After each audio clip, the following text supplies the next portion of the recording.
तो hi everyone, कैसे हो सभी के सभी। मैं हूं आप सभी का अपना प्रशांत भैया और आज एक नया लेक्चर, एक बड़ा ही सिंपल लेक्चर को लेकर आ गया हूं जिस चैप्टर का नाम है हेरिडिटी। अच्छा एक बात बताओ, कितने यहां पर स्टूडेंट्स हैं जो कि ये सोचते हैं, मतलब तुम्हारे दिमाग के अंदर ऐसा थॉट आता है कि यार आपके आंखों का कलर ब्लैक या फिर ब्राउन क्यों है। आपने देखा होगा कुछ लोगों की आंखों का कलर ब्राउन होता है, किसी का ब्लैक होता है, किसी का ब्लू भी होता है। ऐसा क्यों? हमारे बालों का कलर ब्लैक क्यों है, जबकि आपने देखा होगा कुछ लोगों के बालों का कलर ब्राउन भी होता है। ऐसा क्यों? कुछ लोगों की हाइट बड़ी होती है, कुछ की छोटी होती है। ऐसा क्यों? इन सभी सवालों के जवाब आपको आज मिलने वाले हैं। कहां पर? हमारे प्यारे से नन्हे मुन्ने चैप्टर के अंदर, हेरिडिटी। बहुत सिंपल चैप्टर है। पहले इस चैप्टर का नाम था हेरिडिटी एंड एवोल्यूशन। अब वो जो एवोल्यूशन वाला पार्ट है वो हटा दिया गया है, केवल और केवल आपका हेरिडिटी का सिंपल सिंपल सिंपल पार्ट आ रहा होता है। तो सभी के सभी पहले तो जुड़ जाओ और इस सेशन को अपने दोस्तों के साथ, अपने मित्रों के साथ फटाफट से भेज दो और बता दो क्या कि प्रशांत भैया ने वादा करा था। वादा था कि भाई लेक्चर्स करवाएंगे और प्रशांत भैया फिर आ गए हैं लेक्चर्स को लेकर, है ना, फिर आ गए हैं लेक्चर्स को लेकर। तो जो वादा करा है वो वादा मैं जरूर निभाऊंगा। मैं तुम्हारे उस एक्स की तरह नहीं हूं जो कि वादा नहीं निभाऊंगा, मैं तुम्हारे सारे वादों को जरूर निभाऊंगा। सबसे पहले एक बार कमेंट सेक्शन के अंदर अपना जोश मीटर भैया 100 में से कमेंट कर दें फटाफट से। आज तो बड़े दिनों बाद हमारी YouTube पे मुलाकात हो रही है ना। बैचेस के अंदर तो क्लास चलती रहती है, बट यहां पर बहुत समय बाद मुलाकात हो रही है। तो आई होप कि आज तो सबका जोश यहां पर होना चाहिए, है ना। 100 में से 1000, 2000, 10,000, 5,000, इससे कम तो नहीं चलेगा, इससे कम में मजा नहीं आएगा। चलिए सिंपल चैप्टर है, जल्दी से फटाफट से शुरुआत करेंगे। इस चैप्टर के अंदर हमें क्या क्या चीजों को पढ़ना है वो हम देखते हैं। पहली चीज, हेरिडिटी होता क्या है। सबसे सिंपल चीज कि भैया हेरिडिटी है क्या, ये भी पढ़ लेंगे। What is heredity. उसके अलावा क्या है, कौन है भैया ये फादर ऑफ जेनेटिक्स है। भैया फादर, हमारे फादर तो हम जानते हैं, बट ये फादर ऑफ जेनेटिक्स कौन आ गया यार, ये कौन महापुरुष हैं, इनके बारे में पढ़ लेंगे। कुछ टर्म्स भी पढ़ेंगे, बहुत जरूरी कुछ इंपॉर्टेंट टर्म्स भी पढ़ने वाले हैं। फिर उसके बाद मेंडल जो थे, मेंडल जी ने क्या क्या चीजों के बारे में एक्सपेरिमेंट करा, क्या उन्होंने निकाला, बहुत नई नई बहुत अजीब अजीब सी चीजें आज हम पढ़ने वाले हैं, बट बहुत आसान तरीके से पढ़ने वाले हैं। आज मैं गारंटी से आपको बोल देता हूं, इस लेक्चर को, इस 1 से 1.5 घंटे के लेक्चर को अगर आपने पूरा देखा, अगर आपने सारी चीजों को सुना, और ये नोट्स डिस्क्रिप्शन में मिल जाएंगे, टेलीग्राम पे मिल जाएंगे। आपने एक बार नोट्स को रिवाइज कर लिया, लास्ट में इंपॉर्टेंट क्वेश्चन भी कराऊंगा, अगर आपने इतना कर लिया, इस चैप्टर में कोई समस्या नहीं आने वाली। उसके बाद आपका क्या फर्ज है, आपका फर्ज है कि आप थोड़े बहुत प्रीवियस ईयर क्वेश्चन लगा लो। अब बस उतना काम कर लेना। अगर आप उतना कर लोगे, एक चैप्टर, ये जो चैप्टर है इसका कोई भी सवाल उठ के आ जाए, आप यू बना दोगे, यू बना दोगे। ठीक है, तो ये सारे टॉपिक्स आज हम कवर करने वाले हैं, मस्त तरीके से पढ़ेंगे, प्यारे तरीके से पढ़ेंगे, जोश हाई के साथ पढ़ेंगे। तो चलिए शुरुआत करते हैं। अब ये जो चैप्टर है ना, उसकी शुरुआत होती है हमारे हाउ डू ऑर्गेनिजम्स रिप्रोड्यूस वाले चैप्टर से। अब यहां पर हमारे महान पुरुष होंगे जो कि बोलेंगे भैया यार हमने तो चैप्टर पढ़ा ही नहीं, ऑर्गेनिज्म रिप्रोड्यूस कैसे करते हैं, वो वाला चैप्टर हमने नहीं पढ़ा। तो देखो, अगर आपने नहीं पढ़ा है कोई दिक्कत नहीं है, पहले बता देता हूं, अगर तुम एक ऐसे स्टूडेंट हो जिसने हाउ डू ऑर्गेनिजम्स रिप्रोड्यूस वाला चैप्टर नहीं पढ़ा है, फिर भी आपको ये चैप्टर समझ आ जाएगा, कोई दिक्कत नहीं आएगी। बट हाँ, यूट्यूब पे अभी तक रिप्रोडक्शन वाला चैप्टर मैंने नहीं पढ़ा है। अगर आपको उस चैप्टर को पढ़ना है तो कमेंट में लिख देना कि भैया वो चैप्टर पढ़ा दो, मैं कुछ दिनों के अंदर उसका भी एक लेक्चर आपके लिए ला दूंगा, कोई दिक्कत नहीं है। अब देखो, अगर आपने रिप्रोडक्शन नहीं पढ़ा है तो उसके कुछ बेसिक टर्म्स आपको आने चाहिए, तब जाकर ये चैप्टर आपको ढंग से समझ आएगा। बेसिक टर्म्स समझा देता हूं 5 मिनट के अंदर, कोई बड़े टर्म्स नहीं है, कुछ मुश्किल नहीं है ना। देखो साइंस इतना प्यारा सब्जेक्ट है, इतना आसान सब्जेक्ट है, उसमें तुम डरते क्यों हो, मुझे तो यही समझ नहीं आता। आधे बच्चों के अलग अलग रखे हैं कि भैया डर लगता है, किसमें भैया, बायोलॉजी में। क्यों भैया, याद करना पड़ता है। अरे तुम गलत तरीके से पढ़ाई कर रहे हो, तरीका तुम्हें समझाता हूं। देखो, रिप्रोडक्शन का एक कॉन्सेप्ट होता था वेरिएशन, एक कॉन्सेप्ट होता था वेरिएशन। वेरिएशन मतलब कि जितने भी सेक्सुअल रिप्रोडक्शंस होते हैं ना, चाहे वो एनिमल हो चाहे वो प्लांट हो, उनके अंदर वेरिएशन आते हैं। मतलब यह है, क्या तुम अपने पापा मम्मी जैसे एकदम सेम दिखते हो क्या? क्या तुम्हारी शक्ल जैसी वैसे तुम्हारे पापा की शक्ल, वैसे तुम्हारी मम्मी की शक्ल, ऐसा है क्या?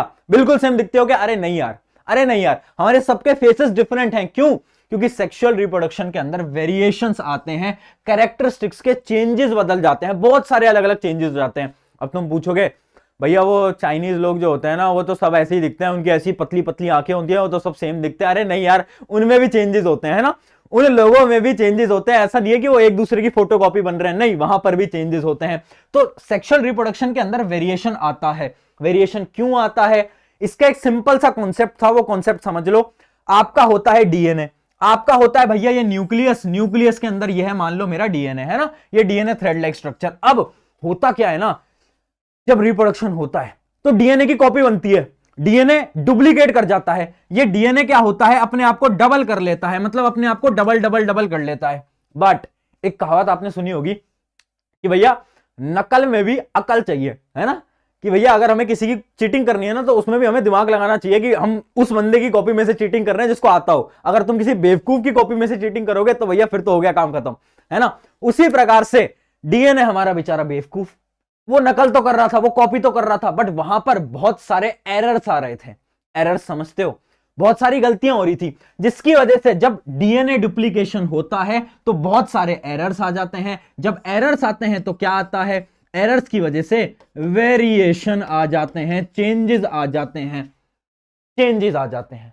ठीक है, ये कॉन्सेप्ट था हमारा रिप्रोडक्शन का, जो कि आपको समझना था, बस इतना आपको समझना था इस चैप्टर के लिए। बाकी ये चैप्टर बिल्कुल अलग है, अगर आपने वो चैप्टर नहीं पढ़ा है, सेक्सुअल रिप्रोडक्शन, एसेक्सुअल रिप्रोडक्शन, कोई दिक्कत नहीं है। चलो अब हम शुरू करते हैं हेरिडिटी से। भैया हेरिडिटी ये क्या है? अरे चैप्टर का नाम है, हेरिडिटी की डेफिनेशन देख लेते हैं सबसे पहले कि हेरिडिटी होता क्या है। तो हेरिडिटी क्या है? The transfer of characters from parents to offspring is known as heredity. अरे भैया कैरेक्टर्स का ट्रांसफर हो रहा है, कैरेक्टर्स का ट्रांसफर हो रहा है। एक बात बताओ मुझे, एक बात बताओ मुझे, तुम्हारा फेस बिल्कुल सेम नहीं है तुम्हारे पापा मम्मी जैसा, बट थोड़ा बहुत तो सेम है। आंखें सेम होंगी, थोड़ी बहुत नाक सेम होगी। ऐसा तो नहीं है ना कि तुम्हारे पापा मम्मी है इंडियन और तुम हो गए जैसे वो चाइना वालों की शक्ल होती है ना, ऐसी ऐसी आंखें वाले और वो अजीब सी शक्ल जो होती है, तुम्हारी शक्ल ऐसी तो नहीं है ना। तुम्हारे जैसे पेरेंट्स का फेस है वैसा ही तुम्हारा फेस है, हाँ है ना, हाँ है ना, है ना। इसका मतलब क्या है, जब सेक्सुअल रिप्रोडक्शन होता है तो कुछ कैरेक्टरिस्टिक पेरेंट्स से ऑफस्प्रिंग तक पहुंच जाते हैं, और उस प्रोसेस को हम बोल रहे होते हैं, क्या बोलते हैं, हेरिडिटी, जो कि आपके चैप्टर का नाम है। अगला देखते हैं, अगला है इनहेरिटेंस। अब ये जो हम प्रोसेस बोल रहे हैं ना, ये जो हम प्रोसेस बोल रहे हैं ना कि कैरेक्टरिस्टिक का एक जगह से दूसरे जगह पे ट्रांसफर हो जाना, पेरेंट से ऑफस्प्रिंग में जाना, इस पूरे प्रोसेस को हम क्या बोलते हैं, इस पूरे प्रोसेस को हम बोलते हैं inheritance. The process through which characters passes from one generation to another is called inheritance. ठीक है, ठीक है। जैसे तुम्हारे दादा दादी थे, उनसे कौन है, तुम्हारे पापा है, तुम्हारे पापा मम्मी से कौन है, तुम है ना। तो कुछ ना कुछ कैरेक्टर्स जो है वो ट्रांसफर होते जा रहे हैं। तुम देखोगे कुछ ना कुछ ऐसे कैरेक्टर्स होंगे जो कि तुम्हारे अंदर तुम्हारे दादा दादी जैसे सेम होंगे। ठीक है, तो ये क्या होता है, ये होता है इनहेरिटेंस। बताएं कोई समस्या, कोई दिक्कत? अरे हाँ या ना बोल यार। देखिए जोश यार, तू कम जोश के साथ मत आया कर, एक तो क्लास में मजा नहीं आता मेरे को पढ़ाने में, थोड़ा हाई रख, है ना। आसान चैप्टर है, सिंपल चैप्टर है, एक बार में ऐसा पढ़ेंगे कि किसी ने सोची नहीं होगी, है ना। आ जाओ अगला टॉपिक देखते हैं, ट्रेड्स। अरे भैया ट्रेड्स क्या होते हैं, ट्रेड्स क्या होते हैं? देखो ट्रेड्स कोई नई चीज नहीं है, ट्रेड्स बहुत सिंपल चीज है। हम बोल रहे थे ना अभी तक कैरेक्टरिस्टिक्स, एक ऐसे कैरेक्टरिस्टिक्स जो कि आपके पेरेंट्स से आप में आ गए, उन कैरेक्टरिस्टिक्स को साइंटिफिक टर्म में हम बोल लेते हैं ट्रेड्स। ट्रेड्स, तो ट्रेड्स क्या होते हैं? Traits are the characteristic features of an organism present in physical form that is visible or in psychological form। समझते हैं, जैसे कि आपने कभी नोट करा हो तो आपकी आंखें ब्राउन हैं, क्यों? क्योंकि आपके पेरेंट्स, आपके दादा दादी सबकी आंखें ब्राउन होंगी। आपकी आंखें ब्लैक हैं तो आपके दादा दादी सबकी जो आंखें हैं वो ब्लैक होंगी। कुछ लोगों की आंखें ब्लू होती हैं, है ना, कुछ लोगों की आंखें ब्लू होती हैं। वो क्यों होती हैं? क्योंकि उनके जो पेरेंट्स होते हैं ना, उनकी भी आंखें शायद ब्लू हैं, जिसकी वजह से उनकी भी आंखें क्या होगी, ब्लू होगी। ठीक है, तो ट्रेट क्या होता है? ट्रेट होता है वो कैरेक्टरिस्टिक्स जो कि एक ह्यूमन बॉडी या फिर एक एनिमल या फिर एक प्लांट के अंदर पाया जाता है। अब ट्रेट्स होते हैं दो प्रकार के, ध्यान से समझना, यहां पर स्टार मार्क कर लो, 2 बार ये सवाल पूछा गया है प्रीवियस ईयर के अंदर, acquired traits versus inherited traits. बताएं, एक्वायर्ड ट्रेट्स, इनहेरिटेड ट्रेट्स, कुछ नया नहीं है, कुछ डिफरेंट नहीं है। अरे एक बार में समझ जाएंगे कैसे।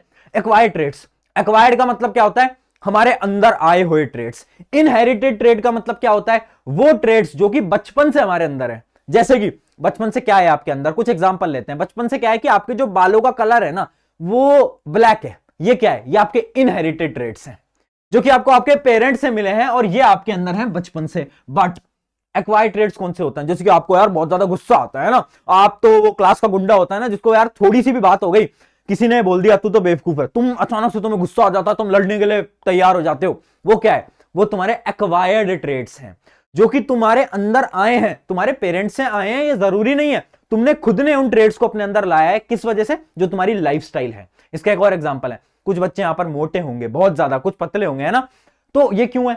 क्या ये हमें अपने पेरेंट्स से मिला है? नहीं, ये इसलिए मिला है क्योंकि हम बहुत ज्यादा फास्ट फूड खाते होंगे, हम बाहर का खाना खाते होंगे। तो ये क्या है? ये सारे हैं मेरे एक्वायर्ड ट्रेड्स। इनहेरिटेड ट्रेड्स कौन से होते हैं? जो कि पेरेंट्स से मिलते हैं। एक्वायर्ड ट्रेड्स जो हमारे खुद के डेवलप करे होते हैं। उसके अलावा इनका एक डिफरेंस है, ये डिफरेंस बेटा बहुत इंपॉर्टेंट है, इसको बहुत ध्यान से सुन लेना, बहुत ध्यान से मार्क कर लेना, इस पे बहुत बार सवाल पूछा जाता है, ठीक है। उसके अलावा क्या है? They are result of changes in non reproductive issues, मतलब जो आपके एक्वायर्ड ट्रेड्स हैं, क्या उसका रिप्रोडक्शन से कोई संबंध है? नहीं, बट यहां पर रिप्रोडक्शन से संबंध है। तो ये जो इनहेरिटेड ट्रेड्स आते हैं ना, ये क्यों आते हैं? ये डीएनए की वजह से आते हैं, डीएनए की वजह से आते हैं ना। अभी हमने पढ़ा रिप्रोडक्शन के अंदर क्या हो रहा था, डीएनए की कॉपी हो रही थी, हाँ, तो वही जब डीएनए की कॉपी होती है उसकी वजह से जो ट्रेड्स आते हैं वो हम बोलते हैं इनहेरिटेड ट्रेड्स। उसके अलावा क्या होते हैं? They can not be passed on to the progeny. Progeny क्या होती है भैया? प्रोजेनी क्या होती है बताएं? प्रोजेनी होती है नेक्स्ट जनरेशन। क्या होती है? Next generation. तो जो एक्वायर्ड ट्रेड्स है ना, अरे अब तुम यार तुम मान लो आज मैंने बना ली बॉडी है, मेरे बन गए 6 एप्स, वो जो भी होता है, और मैंने बना लिया ये अपना सलमान खान वाला ऐसा डोले वोले बना लिए। अब कल को मेरा कोई बच्चा होगा, ठीक है, तो क्या उसकी भी बॉडी होगी? जरूरी नहीं है, जरूरी नहीं है। तो वो जो ट्रेड था बॉडी वाला, वो मेरा एक्वायर्ड ट्रेड है। तो एक्वायर्ड ट्रेड कभी भी नेक्स्ट जनरेशन में पास नहीं होता, जबकि इनहेरिटेड ट्रेड्स जो होते हैं वो नेक्स्ट जनरेशन में पास होते हैं। क्लियर? अरे हाँ या ना बोल यार, अरे फटाफट बोल दे भाई, क्या आ गया? आ गया क्लियर? चल आजा आगे बढ़ते हैं। ये थी हमारी यहां तक की कहानी। अब इस चैप्टर का सबसे इंपॉर्टेंट शब्द, एक ऐसा शब्द जिसपे पूरा का पूरा चैप्टर चल रहा है, इसका नाम है जीन। ये आपकी वो जीन्स नहीं है जो कि आप पहन के घूमते हो, वो जीन्स की बात नहीं कर रहा हूं मैं, यहां पर बात कर रहा हूं जीन्स। अब सुनो, जीन क्या होता है? Gene are the unit of heredity which transfers characteristics from parents to the offspring.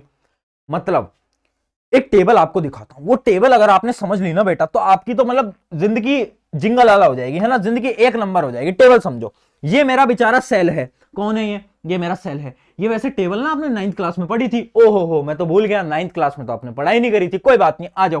देखो सेल है, सेल के अंदर बेटा होता है न्यूक्लियस, न्यूक्लियस के अंदर होता है क्रोमोसोम, क्रोमोसोम का जो पार्ट होता है वो क्या बोलते हैं हम? डीएनए। डीएनए क्या होता है? डीऑक्सीराइबोन्यूक्लिक एसिड, जिसके बारे में अभी हमने बात करी। अब डीएनए का एक ऐसा पोर्शन जो कि पेरेंट से ऑफस्प्रिंग में कैरेक्टर्स को ट्रांसफर करेगा। फिर से बोलता हूं, जो कि पेरेंट से ऑफस्प्रिंग में कैरेक्टर्स को ट्रांसफर करेगा, उसको हम बोलते हैं जीन। मतलब जीन क्या है? डीएनए का एक पार्ट है, डीएनए का एक पार्ट है, और एक इस प्रकार का पार्ट है जिसका काम क्या है? काम है ट्रेड्स को, कैरेक्टरिस्टिक्स को पेरेंट से कहां पर पहुंचाना? बच्चे के अंदर पहुंचाना। ये टेबल बड़ी अच्छी है, अगर आप ये टेबल समझ गए तो इसका मतलब है आप ये समझ गए कि जीन क्या होता है? Part of DNA. तो यहां पर हमने कुछ डेफिनेशंस लिख रखी हैं, आप देख सकते हो। Genes are the unit of heredity which transfers characteristics from parents to their offspring during reproduction. याद रखेंगे जीन क्या होता है। जीन की डेफिनेशन बहुत ज्यादा इंपॉर्टेंट है ना, ये बहुत सिंपल चीज है, याद रखेंगे। सेल होता है, सेल के अंदर न्यूक्लियस, न्यूक्लियस के अंदर क्रोमोसोम, क्रोमोसोम के अंदर डीएनए, डीएनए के अंदर क्या? जीन। ठीक है, क्लियर? अरे हाँ या ना, जीन क्लियर? आगे बढ़ जाते हैं, आ जाइए। अब अगला अपना क्या है? एलील। अच्छा, एलील जो है इसको हम बाद में समझेंगे ना, एलील थोड़ा सा कॉम्प्लिकेटेड है, बच्चे कंफ्यूज हो जाते हैं एलील के अंदर, इसको हम आगे समझते हैं। ठीक है, अब हम बात करते हैं हमारे मेंडल जी की। ये मेंटल नहीं थे बेटा, ये मेंटल नहीं थे, इनका नाम मेंडल था, है ना, एकदम सब। अभी आपको वॉइस में कोई दिक्कत तो नहीं आ रही? वॉइस नहीं, वॉइस में कोई इशू नहीं है बेटा, वॉइस में कोई इशू नहीं है, कोई इशू नहीं है। बढ़िया बढ़िया बढ़िया। हाँ देखो, मेंडल जी कौन है? ये थे father of genetics, father of genetics. इस पे ना पता है तुम्हें, बड़ी एक ताज्जुब की बात बताता हूं तुम्हें, इस पे भी सवाल पूछ लेता है सीबीएसई या फिर कोई भी आप बोर्ड एग्जाम दे रहे हो। Who was the father of genetics? बताओ। अरे मेंडल जी हमारे, है ना, नाम याद रखेंगे मेंडल, है ना, पूरा नाम भी आप याद कर सकते हो, बट अगर आप मेंडल याद रखोगे तो ना भी बहुत है। अब मेंडल जी तो है ना, वो बड़े ही होशियार थे, है ना, और थोड़े बहुत मेंटल भी थे। तो मेंडल जी के मन में एक दिन थॉट आया, मेंडल जी ने बोला यार एक बात बताओ, एक लड़का है ना, उस लड़के की आंखें जो है वो ब्राउन है। ध्यान से समझना, ध्यान से समझना। मेंडल जी एक दिन सड़कों पे घूम रहे थे और मेंडल जी ने देखा, ये अपने मेंडल जी है ना, मेंडल जी ने देखा एक लड़का, लड़के की आंखें क्या थी, आंखें थी इसकी ब्राउन ब्राउन। मेंडल जी ने बोला अच्छा इसकी आंखें ब्राउन है। अब मेंडल जी ने देखा इसके पेरेंट्स को, मेंडल जी ने देखा इसके पेरेंट्स को। जब मेंडल जी ने इसके पेरेंट्स को देखा तो जो इसकी मदर थी उनकी आंखें थी ब्राउन, बट जो इसके फादर थे उनकी आंखें थी क्या, उनकी आंखें थी ब्लू, उनकी आंखें थी ब्लू। अब मेंडल जी को यह समझ नहीं आया, मेंडल जी ने बोला यार ये क्या प्रॉब्लम है, मतलब पेरेंट्स की आंखें एक की ब्राउन एक की ब्लू और बच्चे की आंख ब्राउन, ये कैसे हो रहा है, कुछ तो यहां पर लफड़ा है, किसने यहां पर प्रॉब्लम है, इस प्रॉब्लम को पता लगाना पड़ेगा। तो मेंडल जी के क्या हुआ, मन में एक थॉट आया, उन्होंने बोला कि यार अगर मैं इंसानों पे एक्सपेरिमेंट करूंगा तो मुझे जेल भी हो सकती है, और उसके साथ साथ मैं इंसानों पे एक्सपेरिमेंट नहीं कर पाऊंगा क्योंकि मैं ज्यादा जिंदा तो जीऊंगा नहीं। मेंडल जी कितने साल जिंदा जी सकते हैं, 80 साल, 80 ईयर्स। अब 80 ईयर्स के अंदर वो कितने ही एक्सपेरिमेंट कर पाते बेचारे। तो उन्होंने क्या करा, उन्होंने एक प्लांट को पकड़ा, उन्होंने एक पकड़ा प्लांट को। प्लांट कौन सा है, पी प्लांट। बेटा कौन सा प्लांट है, पी प्लांट। इसका साइंटिफिक नेम क्या होता है, पाइसम सटायम, याद रखेंगे, पाइसम सटायम इसका क्या होता है, इसका होता है साइंटिफिक नेम। साइंटिफिक नेम बहुत बार पूछा जाता है अपने पी प्लांट का, तो पी प्लांट का साइंटिफिक नेम हमें याद रखना पड़ेगा, पाइसम सटायम, ठीक है। अब इन्होंने देखा पी प्लांट को और इन्होंने पी प्लांट के ऊपर एक्सपेरिमेंट करना कर दिया शुरू, है ना। अब भाई मैंने पूछा मेंडल जी से जाके कि मैंने बोला यार मेंडल जी एक बात तो बताओ कि आपने सिर्फ ये पी प्लांट को क्यों लिया, आप चाहते तो आप ये आम का पेड़ भी ले सकते थे, आप ये एप्पल का पेड़ भी ले सकते थे, बट आपने ये पी प्लांट क्यों पकड़ा। तो मेंडल जी ने बताया क्योंकि पी प्लांट बहुत ज्यादा यूनिक है। यूनिक क्यों है, देखते हैं कुछ पॉइंट। सबसे पहली चीज to study genetics Mendel choose to work with pea plant because they have easily identifiable traits. मतलब मेंडल जी ने बोला कि यार देख ये जो अपना पी प्लांट है ना, इसके जो ट्रेट्स होते हैं ना वो बहुत आसानी से हम देख सकते हैं कि एक पौधा बड़ा होता है, एक छोटा होता है, एक के जो पीस होते हैं वो राउंड होते हैं, एक के रिंकल्ड होते हैं। तो इसके जो ट्रेट्स है ना बड़े आसानी से देख सकते हैं, तो बहुत इजीली आइडेंटिफाइल है, ठीक है। उसके अलावा क्या है, उसके अलावा क्या है कि further more P plant grow quickly. अरे भैया बहुत जल्दी उग जाता है यार, ये बहुत जल्दी उग जाता है। अब आम का पेड़ है, आम का पेड़ तो इतना समय लगाएगा यार, एप्पल का पेड़ इतना समय लगाएगा, इतना टाइम मेरे पे है ही नहीं। तो ये जो पी प्लांट होता है बहुत जल्दी उगता है, तो इस वजह से इन्होंने इसको चूज करा। उसके साथ साथ एक और इंपॉर्टेंट चीज, Mendel also use P plant because they can either self pollinated और क्रॉस पॉलिनेटेड। ये बहुत इंपॉर्टेंट है, यहां पर स्टार मार्क कर लेना। रिप्रोडक्शन के अंदर हमने पढ़ा था कि क्रॉस पॉलिनेशन क्या होता है और सेल्फ पॉलिनेशन क्या होता है। अगर आपको नहीं पता तो कोई दिक्कत नहीं है, आपको याद करने की जरूरत नहीं है, बस आप इतना पॉइंट याद कर लो कि जो अपना पी प्लांट होता है ना वो दोनों परफॉर्म कर सकता है, वो क्रॉस पॉलिनेशन भी कर सकता है, वो सेल्फ पॉलिनेशन भी कर सकता है। ये 3 पॉइंट्स थे जिस वजह से मेंडल जी ने बोला कि भैया हम तो पी प्लांट ही लेंगे, ठीक है, हम तो पी प्लांट ही लेंगे। हमने कहा बात तो सही है यार, पी प्लांट बड़ा बढ़िया है कि जल्दी भी उग जाता है, ट्रेड्स भी आइडेंटिफाइल है, और उसके अलावा क्या है, उसके अलावा क्या है कि सेल्फ पॉलिनेशन भी कर लेता है, क्रॉस पॉलिनेशन भी कर लेता है, बढ़िया चीज है, ठीक है। तो अब उन्होंने कुछ एक्सपेरिमेंट्स करे, एक्सपेरिमेंट्स की मदद से उन्होंने 3 लॉ ऑफ इनहेरिटेंस दिए। अब उन 3 लॉ को हमें समझना पड़ेगा, बट उसको समझने से पहले हमें कुछ टर्म्स को समझना पड़ेगा, है ना, कुछ ऐसी टर्म्स जो कि बार बार हम यूज करेंगे। अगर आपने वो टर्म्स नहीं समझी तो आपको फिर भैया कुछ भी समझ नहीं आने वाला, ठीक है। बट उससे पहले हम देख लेते हैं कि जो मेंडल जी थे ना, जो बोल रहे थे ना कि पी प्लांट जो होता है ना उसके जो ट्रेड्स होते हैं वो बड़े आइडेंटिफाइल होते हैं। अब हमने पूछा कि यार कैसे, तो उन्होंने दिखाए कि देखो ध्यान से देखो, जैसे कि आप देख सकते हो जो उसका कलर ऑफ फ्लावर होता है ना, या तो वो पर्पल होता है या तो वो व्हाइट होता है। उसकी जो फ्लावर की पोजीशन होती है या तो वो एक्सियल होती है या तो वो टर्मिनल होती है। उसका जो सीड कलर होता है या तो येलो होता है या तो ग्रीन होता है। उसके अलावा उसकी जो सीड शेप होती है वो या तो राउंड होता है तो रिंकल्ड होता है। उसके अलावा उसकी जो हाइट होती है या तो वो टॉलर होता है या तो वो ड्वार्फ होता है। तो इस प्रकार से इसके 7 कैरेक्टरिस्टिक्स आपके सामने लिखे हुए हैं। ये 7 कैरेक्टरिस्टिक्स को एक बार देखकर जाना एग्जाम से पहले, क्योंकि डायरेक्टली सवाल नहीं आता बट इनडायरेक्टली आता है। आगे दिखाऊंगा इनडायरेक्टली कैसे आता है। अब यहां पर बड़ी एक गौर फरमाने वाली चीज है, गौर फरमाओ। यहां पर लिखा है डोमिनेंट ट्रेट, यहां पर लिखा है रिसेसिव ट्रेट। ये क्या होता है, ये क्या होता है समझे। देखो इमेजिन करो चिंटू लाल को वापस लाया जाए, भाई हमारे फेमस चिंटू लाल को वापस लाया जाए। आए चिंटू लाल जी आ जाओ, ये हमारा चिंटू लाल, ये अपना मिंटू लाल, ठीक है। अब भाई चिंटू लाल बेचारा मेरा, ना उसके पास घर था ना उसके पास गाड़ी थी। आपने पुरानी कहानी के अंदर सुना होगा ना उसके पास घर था, ना उसके पास गाड़ी थी, ना उसके पास बॉडी थी। चिंटू लाल बेचारा विदाउट बॉडी और ना इसके पास कुछ है। अब मिंटू लाल के पास घर भी है, गाड़ी भी है, और उसने भाई बॉडी भी बना ली है ना, उसने सलमान खान वाली बॉडी भी बना ली है।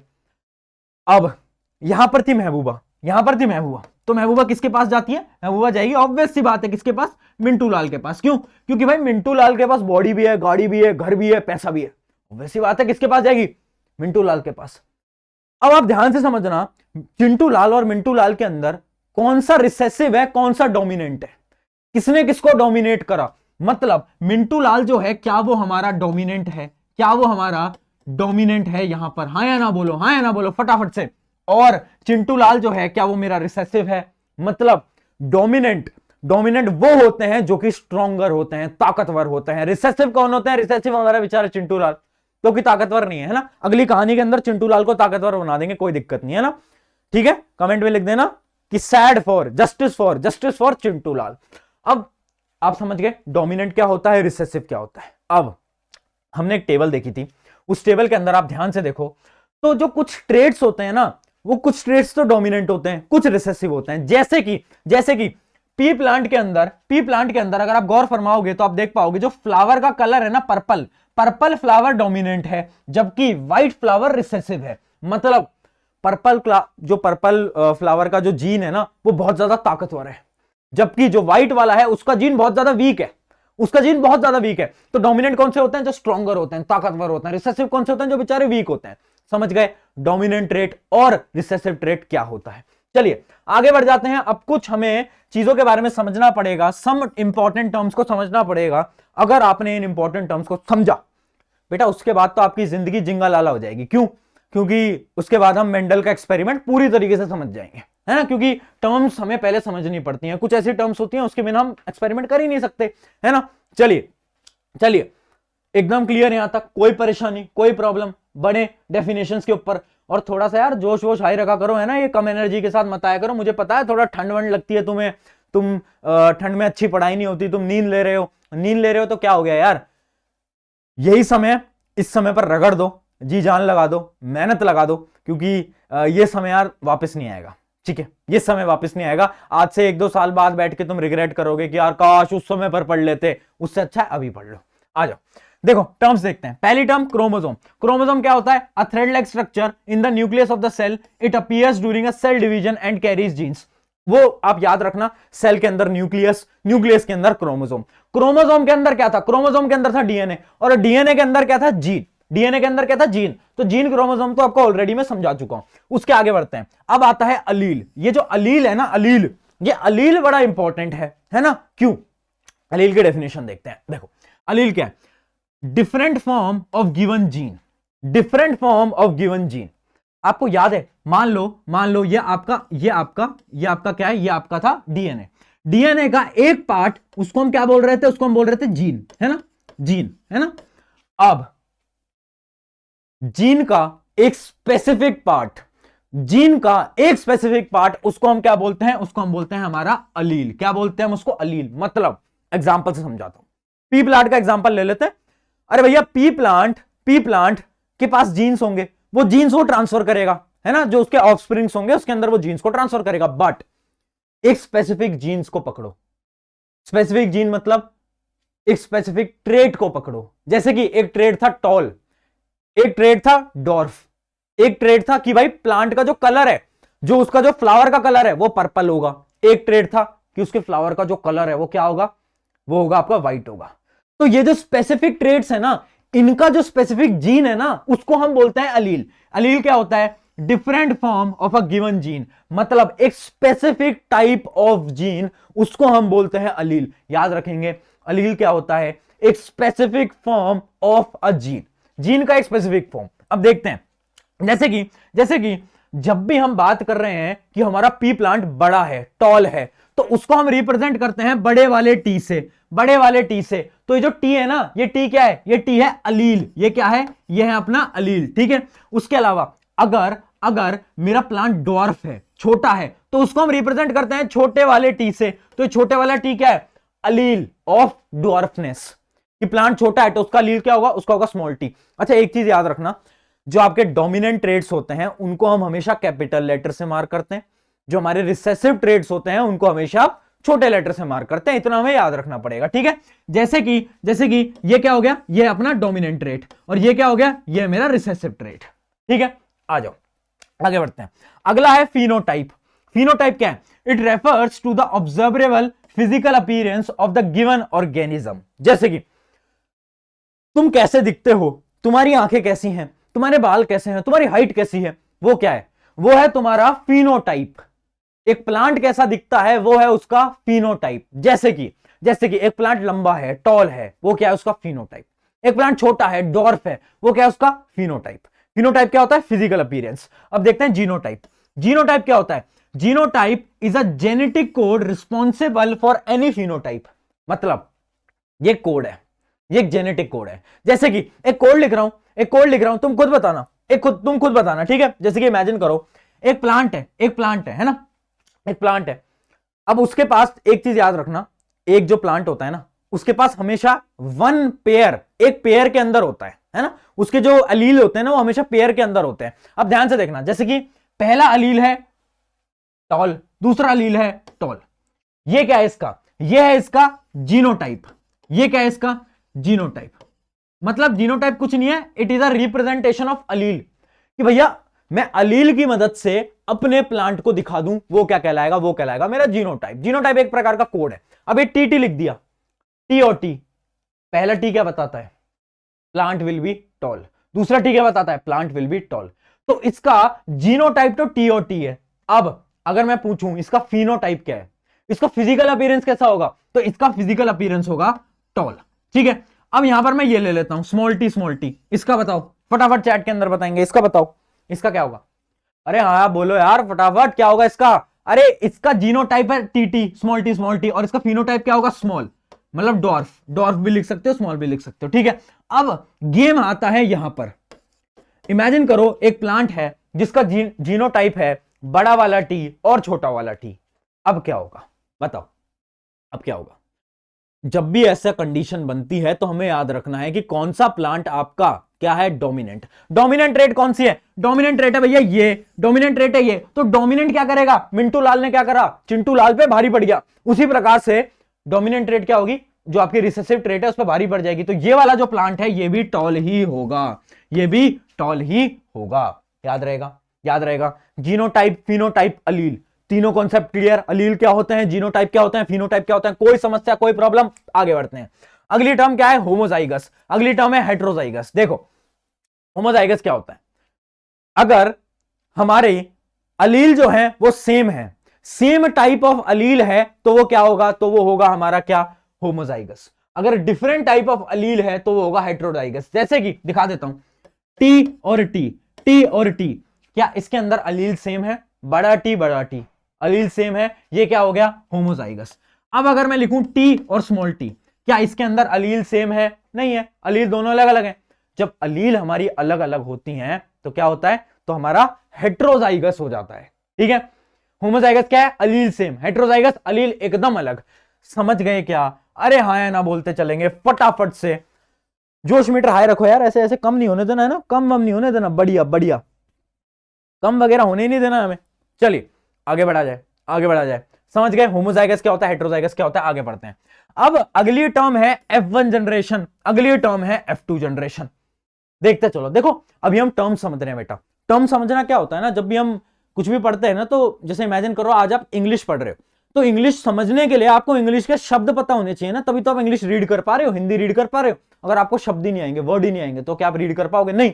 उसी प्रकार से साइंस के कुछ ऐसे चैप्टर होते हैं जिनको पढ़ने के लिए हमें ना पहले बेसिक नॉलेज होनी चाहिए, हमें यह पता होना चाहिए डेफिनेशंस क्या क्या होती हैं, टर्म्स क्या क्या होती हैं। तो वही टर्म्स हम पढ़ रहे हैं। देखो क्या है F1 जनरेशन।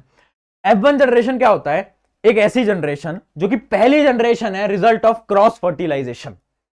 जैसे कि इमेजिन करो आप हो, है ना, नहीं आपके पापा हैं और आपकी मम्मी हैं, इन दोनों ने फर्टिलाइज करके आपको जन्म दिया, है ना, चिंटू लाल को जन्म दिया। तो ये क्या था? तुम क्या थे? तुम थे F1 जनरेशन। F1 जनरेशन, यहां पर क्या हुआ? क्रॉस फर्टिलाइजेशन हुआ, ठीक है। है ना। सिमिलरली प्लांट के केस में क्या होता है, जो पहली जनरेशन होती है उसके अंदर हम क्या करते हैं, क्रॉस फर्टिलाइज कराते हैं कि एक प्लांट लिया दूसरा प्लांट लिया, दोनों को क्रॉस फर्टिलाइज कराया और क्या हुआ, एक नया ऑफस्प्रिंग बना दिया, वो होती है F1 जनरेशन। F2 जनरेशन क्या होती है, generation produced as a result of selfing और सेल्फ फर्टिलाइजेशन। अब एक F1 जनरेशन आ गई, ठीक है। अब मेरे पास एक प्लांट की F1 जनरेशन आ गई। अब मैं क्या करूंगा, इसको इसी से ही रिप्रोड्यूस करा दूंगा, सेल्फ रिप्रोडक्शन या फिर सेल्फ पॉलिनेशन में इसका करा दूंगा, है ना। ये जो सेल्फ पॉलिनेशन होता है टर्म्स रिप्रोडक्शन के अंदर हम पढ़ रहे होते हैं, अगर ज्यादा ये दिमाग में नहीं घुस रहा है, अगर आपने वो चैप्टर नहीं पढ़ा अभी तक कोई दिक्कत नहीं है, आप इतना समझते चलो, ठीक है। F1 और F1 क्या हो गया, क्रॉस मतलब सेल्फ पॉलिनेट हो गए। अब जब ये दोनों सेल्फ पॉलिनेट होते हैं तो अगली जनरेशन जो बनती है उसको हम बोलते हैं F2 जनरेशन। क्या F1 F2 क्लियर, हाँ है ना, बोलते चलेंगे, बोलो बोलो फटाफट बोलो, ठीक है। अब दो सिंपल टर्म्स और बच जाती हैं, हैप्लॉइड और डिप्लॉइड। ये कोई इंपॉर्टेंट नहीं है हैप्लॉइड और डिप्लॉइड, बस आपको ऊपर से समझा देता हूं। हैप्लॉइड क्या होते हैं, ये वो सेल्स होते हैं जिसके अंदर क्या होते हैं, जो क्रोमोसोम है ना वो अकेले होते हैं, तन्हा होते हैं बेचारे, वो अकेले घूम रहे होते हैं, वो सेल कहलाते हैं मेरे हैप्लॉइड। और डिप्लॉइड क्या होते हैं, डिप्लॉइड वो वाले सेल होते हैं जिसके अंदर क्रोमोसोम पेयर्स के अंदर घूम रहे होते हैं, पेयर्स के अंदर जोड़ी बनाकर घूम रहे होते हैं, ठीक है।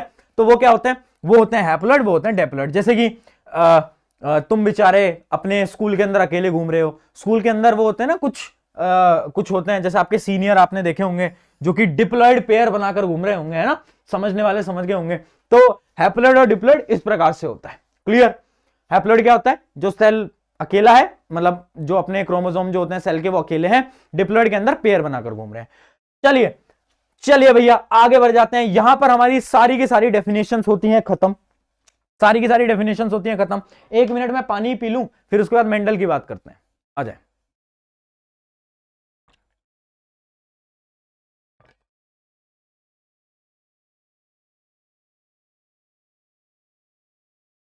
हाँ जी आओ भाई, करें भाई शुरू। क्या कह रही है जनता, क्या कह रही है जनता, कर दें, आए भाई। अरे मेंडल ने क्या करा, अब मेंडल क्या कर रहा था, मेंडल आपको शुरू में कहानी मैंने बताई थी कि मेंडल जो था वो कुछ एक्सपेरिमेंट कर रहा था, है ना। अब हमें वही देखना है कि मेंडल भैया ने क्या एक्सपेरिमेंट करे। तो मेंडल भैया ने क्या करा, मेंडल भैया ने दो एक्सपेरिमेंट करे, ठीक है। पहला एक्सपेरिमेंट क्या था, मेंडल भैया ने पकड़े पी प्लांट पकड़े, उन दोनों का फर्टिलाइजेशन कराया। अभी आपको समझा देते, देखो अभी आपको समझा देते हैं। पहला experiment monohybrid cross. Mendel ji ने बोला, पहला मोनोहाइब्रिड का मतलब समझ लो। मोनोहाइब्रिड का मतलब है कि हम सिर्फ एक ही ट्रेट के बारे में हम स्टडी करेंगे। ट्रेट क्या होता है बेटा, आप मत पूछ लेना ट्रेट क्या होता है, पता है तुम्हें ट्रेट क्या होता है, बोल, अरे बोल यार ट्रेट क्या होता था, याद आ रहा है, हाँ भैया थोड़ा बहुत आ रहा है, हाँ ट्रेट्स कैरेक्टरिस्टिक्स, हाँ। तो इसके अंदर हम क्या है ना, सिर्फ एक ही ट्रेट के बारे में स्टडी कर रहे होते हैं, वो क्या होता है, मोनोहाइब्रिड क्रॉस। अब मेंडल जी ने क्या हुआ, मेंडल जी ने दो पौधों को पकड़ा, एक पौधा पकड़ा पी प्लांट जो कि बड़ा था, टॉल था, और एक दूसरे पौधे को पकड़ा जो कि शॉर्ट था, ठीक है। हम यहां पर सिर्फ एक ही कैरेक्टर की बात कर रहे हैं, मतलब मेंडल जी ने सिर्फ देखा कि यार मैं सिर्फ एक कैरेक्टर पे स्टडी करूंगा, मैं सिर्फ और सिर्फ उनकी टॉलनेस पे स्टडी करूंगा कि प्लांट बड़ा कैसे होता है और प्लांट छोटे कैसे होते हैं, ठीक है। अब मेंडल ने एक प्लांट पकड़ा बड़ा, एक प्लांट पकड़ा छोटा, और उन दोनों को क्या करा दिया, उन दोनों को जो अपना फर्टिलाइजेशन होता है उस प्रोसेस से उन्होंने हाइब्रिड करा दिया। देखो अब ध्यान से देखना, जो आपका बड़ा प्लांट है, आई होप ये विजिबल है स्क्रीन के ऊपर, आई होप ये विजिबल है, बढ़िया। जो आपका बड़ा प्लांट है ना टॉल, उसका जीनोटाइप क्या है, उसके जीनोटाइप क्या है, उसका जीनोटाइप होता है टीटी, आपको बता रखा है टीटी, बड़ा टी, बताओ कोई दिक्कत, टीटी। और जो आपका स्मॉल है उसका क्या है, जो ड्वार्फ है उसका क्या है, स्मॉल टी, ठीक है। अब इन दोनों का जब हमने फर्टिलाइज कराया तो क्या होगा, जब ये दोनों फर्टिलाइज करेंगे तो यहां से एक प्रोसीजर होता है, प्रोसीजर समझ लो, यहां से ये टूटकर, ये दोनों सेम है, टी और टी सेम है, तो इन दोनों में से एक आ जाता है, टूट के एक आ जाता है, ठीक है, एक अलील आ जाता है, यहां से एक अलील आ जाता है, ये भी सेम है क्योंकि यहां से एक अलील आ गया, यहां से एक अलील आ गया। अब इन दोनों को फर्टिलाइज करा दो, इन दोनों को मल्टीप्लाई कर दो, तो अगला अपना क्या बन गया, टी और टी, बड़ा टी स्मॉल टी, बड़ा टी स्मॉल टी। ये क्या है, ये है मेरी F1 जनरेशन। प्लांट कैसा है, प्लांट है मेरा लॉन्ग, मतलब प्लांट मेरा देख लो बड़ा टी है, बड़ा टी क्या होता है, डोमिनेंट ट्रेट, डोमिनेंट ट्रेट मतलब क्या है, प्लांट है टॉल, ठीक है। एक मिनट भैया क्या हो गया, अरे क्या हो गया, टॉल, हाँ प्लांट आ गया मेरा टॉल, प्लांट आ गया बड़ा। अब मेंडल कंफ्यूज, मेंडल कह रहा है यार ये क्या है यार, मेरे को समझ नहीं आ रहा है, मैंने एक छोटा प्लांट लिया, बड़ा प्लांट लिया, अब नया जो प्लांट आया वो बड़ा आ गया। मेंडल ने कहा ऐसा करता हूं कि इसको ना सेल्फ पॉलिनेट करा देता हूं, खुद से ही इसको क्या करा लेता हूं, हाइब्रिडाइज करा लेता हूं, खुद से करा लेता हूं, है ना। तो अब इसने क्या करा, इस टीटी को पकड़ा और इसको इसी से ही क्या करा दिया, सेल्फ पॉलिनेट करा दिया। ठीक है, अब सेल्फ पॉलिनेट कैसा होता है ध्यान से समझना। सेल्फ पॉलिनेट के लिए क्या होता है, एक बेसिक मल्टीप्लीकेशन जो आप मैथ में करते हो उस प्रकार से आप समझना। ये वाला जो टी है ये पहले इससे मल्टीप्लाई होगा, फिर ये इससे मल्टीप्लाई होगा, फिर ये वाला जो टी है ये इससे मल्टीप्लाई होगा और ये इससे मल्टीप्लाई होगा। आप देखोगे तो 4 प्रकार के अलग अलग प्लांट्स बनने की प्रोबेबिलिटी हमारी बनती है ना, बेसिक प्रोबेबिलिटी मैथ के अंदर पढ़ते होगे। ठीक है, तो देखो टी को जो हमने टी से मल्टीप्लाई करा तो पहला पौधा हमारा बना टी और टी, ये पहले का जीनोटाइप। अब उसके बाद बड़े टी को स्मॉल टी से मल्टीप्लाई करा तो दूसरा हमारा बना ये है किसका, ये हमारा दूसरा जीनोटाइप। अब मैंने इसको इससे मल्टीप्लाई करा तो क्या आ गया, टी टी, है ना। अब आखिरी वाला जब मैंने स्मॉल टी को स्मॉल टी से मल्टीप्लाई करा तो क्या आ गया, ये। तो ऐसे 4 प्रकार के पौधे बन के आ गए। अब अगर इन 4 पौधों को तुम ध्यान से देखो तो तुम्हें एक चीज समझ आएगी कि देखो ये क्या होगा, बड़ा टी मतलब ये टॉल होगा, बड़ा टी छोटा टी क्या है, डोमिनेंट कौन है, टॉल होगा, हाँ है ना, ये भी टॉल होगा, बट ये जो है ये डॉर्फ होगा, ये स्मॉल होगा। अब मेंडल का तो भाई दिमाग ही खराब हो गया।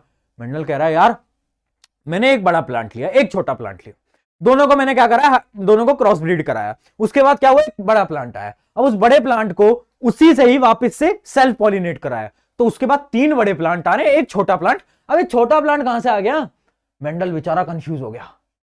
मेंडल कह रहा है कि अच्छा ये थ्योरी होती है। मेंडल को फिर थोड़ी बहुत चीजें समझ आने लगी और इसके बाद मेंडल ने दिए 3 लॉज, उन 3 लॉज को हम अभी पढ़ने वाले हैं। ठीक है, बट क्या आपको यहां तक क्लियर है, ये था मेंडल का पहला एक्सपेरिमेंट, बताएं। मेंडल का ये था अपना पहला एक्सपेरिमेंट जिसको हम बोलते हैं मोनो हाइब्रिड क्रॉस।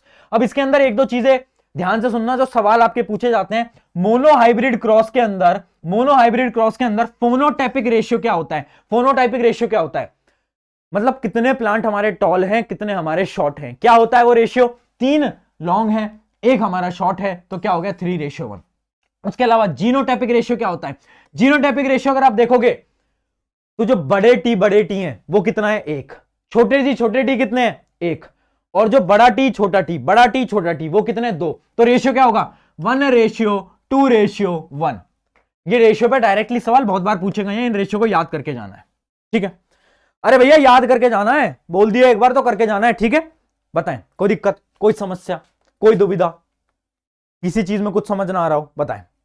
आ गया बेटा, बोलो, अरे बोले यार फटाफट से बोलकर। ठीक है, ये हमारा मोनो हाइब्रिड। अब मेंडल ने बोला कि यार मेंडल के पास मोटिवेशन था, तुम्हारे प्रशांत भैया की मोटिवेशनल वीडियो देख के गया था मेंडल। तो मेंडल ने बोला कि भाई अब मैं रुकूंगा नहीं, थमूंगा नहीं, हार नहीं मानूंगा, अब मैं क्या करूंगा, मैं एक और एक्सपेरिमेंट करूंगा। तो मेंडल ने क्या करा, मेंडल ने बोला अब मैं डाई हाइब्रिड क्रॉस करूंगा। डाई हाइब्रिड का मतलब क्या है, अब वो सिर्फ एक कैरेक्टर को नहीं पढ़ेगा, अब वो सिर्फ एक ट्रेट को नहीं पढ़ेगा, अब वो एक साथ 2 ट्रेट्स को स्टडी करेगा, 2 कैरेक्टर्स को स्टडी करेगा। ठीक है, अब वो एक साथ क्या कर रहा है, 2 कैरेक्टर्स को स्टडी कर रहा है। मतलब उसने ध्यान से देखना, पेरेंट जनरेशन यहां पर क्या है, उसने क्या करा, ये जो बड़ा वाला आपको वाई दिख रहा है ना, बड़े वाले वाई का मतलब है क्या, येलो। ठीक है, येलो कलर का जो आपका सीड होता है वो येलो कलर का आपका पी, और जो आपको स्मॉल वाई दिख रहा है वो है ग्रीन कलर का, है ना। आपको ना मैंने शुरू में एक टेबल दिखाई थी याद करो, उसमें मैंने आपको बताया था कि जो आपका येलो कलर होता है वो इधर क्या होता है, डोमिनेंट, ग्रीन कलर क्या होता है, रिसेसिव। डोमिनेंट को हम बड़े से रिप्रेजेंट करते हैं, रिसेसिव को हम छोटे वाई से रिप्रेजेंट करते हैं। ठीक है, वाई और वाई। और ये जो बड़ा आई आर है ये है राउंड के लिए, और जो आपका छोटा आर है वो है क्या, रिंकल्ड के लिए मतलब टेढ़े मेढ़े जो आपके होते हैं वो रिंकल्ड के लिए। तो आर क्या है, बड़ा वाला आर है डोमिनेंट, ये है रिसेसिव। ठीक है, अब मेंडल ने बोला सॉरी गला थोड़ा, मेंडल ने बोला कि देखो मैंने एक कैरेक्टर को पढ़ लिया, अब मैं 102 कैरेक्टर पढ़ूंगा। अब उसने क्या करा, एक पेरेंट लिया। ठीक है, पेरेंट क्या लिया, पहला पेरेंट लिया जो कि जिसका जो पी है वो कैसा है, वो है येलो कलर का और राउंड, YYRR। आई होप ये क्लियर है, YYRR। और दूसरा उसने ऐसा लिया जिसके जो जीनोटाइप है वो है स्मॉल y स्मॉल r, मतलब ग्रीन कलर और रिंकल्ड। अब ये क्या कर रहा है, 2 कैरेक्टर्स को एक साथ पढ़ रहा है। अब इन्होंने दोनों को क्या कराया, क्रॉस ब्रीड कराया और क्या करा, F1 जनरेशन निकाली, F1 जनरेशन निकाली। ये हमारी F1 जनरेशन, ठीक है। अब ध्यान से देखना, अब यहां से एक Y आ गया, यहां से एक Y आ गया, इन दो R में से एक R आ गया, सेम ही तो प्रोसेस है। पहले हम क्या कर रहे थे, पहले हमारे T और T थे, तो एक T निकाल रहे थे, स्मॉल t से एक T निकाल रहे थे, वही सेम प्रोसेस है। यहां से मैं क्या कर रहा हूं, एक Y निकाल रहा हूं, एक R निकाल रहा हूं, यहां से मैं क्या कर रहा हूं, एक Y निकाल रहा हूं, एक R निकाल रहा हूं, दोनों को मल्टीप्लाई कर देंगे, मल्टीप्लाई करके क्या आ गया, Y Y R R, Y Y R R। अब आपको पता है कि बड़ा वाला Y क्या है, डोमिनेंट, बड़ा वाला R क्या है, डोमिनेंट। तो मतलब आपका जो P है वो कैसा होगा, वो होगा आपका येलो और राउंड। कैसा होगा, येलो और राउंड। बताओ कोई दिक्कत, येलो और राउंड, कोई दिक्कत, ठीक है। पहला पौधा बन गया। अब आपको पता है कि भाई मेंडल भाई तो हमारी मोटिवेशनल वीडियो देख के आए, वो रुकेंगे नहीं। अब मेंडल ने बोला भाई मैं फिर से मल्टीप्लिकेशन करूंगा, फिर से मैं सेल्फ पॉलिनेट करूंगा। अब ये फिर से सेल्फ पॉलिनेट करेगा वाई वाई आर आर से, है ना, इसका इससे मल्टीप्लिकेशन। अब यहां पर जो मल्टीप्लिकेशन है ना बेटा, वो थोड़ा कॉम्प्लिकेटेड है, वो ध्यान से आप समझ लेना। और ये टेबल भी बेटा याद कर सको, अगर बनाना सीख लो तो अच्छी चीज है, नहीं बनाना है तो याद कर लेना, इंपॉर्टेंट है। देखो अब क्या करना होगा हमें, बहुत सिंपल प्रोसीजर है, एक बार फोकस से सुनोगे याद हो जाएगा, ठीक है। अब हम क्या कर रहे हैं, हम पहले क्या करेंगे, देखना, हम इन दोनों का हमें मल्टीप्लिकेशन करना है। मल्टीप्लिकेशन हम कैसे करेंगे, मल्टीप्लिकेशन के लिए सबसे पहला जो हमारा स्टेप है, हम क्या करेंगे, पहला हम लेंगे बड़ा वाला y और बड़ा वाला r, मतलब हम ले लेंगे y r, ठीक है, y r। एक टेबल बनानी पड़ती है, ठीक है। एक टेबल, जैसे एक टेबल के जो कॉलम्स हैं उसमें आप लिखोगे और जो आपकी रोज है उनके आप लिखोगे। अब देखना, पहले हम क्या करेंगे, बड़ा वाला y ले लेंगे, बड़ा वाला y ले लेंगे, बड़ा वाला r ले लेंगे, लिख लेंगे, ठीक है। अगले में हम क्या लिखेंगे, बड़ा वाला y ले लेंगे और उसके साथ स्मॉल वाला r ले लेंगे, ठीक है, ठीक है। अगले में हम क्या करेंगे, तीसरे में हम स्मॉल वाला y लेंगे, स्मॉल वाला y लेंगे, उसके साथ बड़ा वाला r ले लेंगे। अगले में हम क्या करेंगे, स्मॉल वाला y लेंगे और स्मॉल वाला r ले लेंगे। इस प्रकार से आपकी ये टेबल बनती है, जिसमें आप देख पा रहे होगे Y R Y R Y R Y R, ठीक है। और यहां पर भी सेम लिख दो, ऊपर भी सेम लिख दो। अब आपको क्या करना है, कुछ नहीं करना है, दोनों को मल्टीप्लाई करते हुए चलना है। मतलब यहां पर इससे इसका मल्टीप्लाई, फिर इससे इसका मल्टीप्लाई, यहां पर इससे इसका मल्टीप्लाई, यहां पर इससे इसका मल्टीप्लाई, यहां पर सिमिलरली इससे इसका मल्टीप्लाई इधर, इससे इसका इधर, इससे इसका इधर, इससे इसका इधर। ये पूरी टेबल है। तो जब हम दो कैरेक्टर्स को पढ़ रहे हैं ना, तो उसके अंदर आप देख सकते हो 16 अलग प्रकार के 16 डिफरेंट प्लांट हमारे बन के आ गए।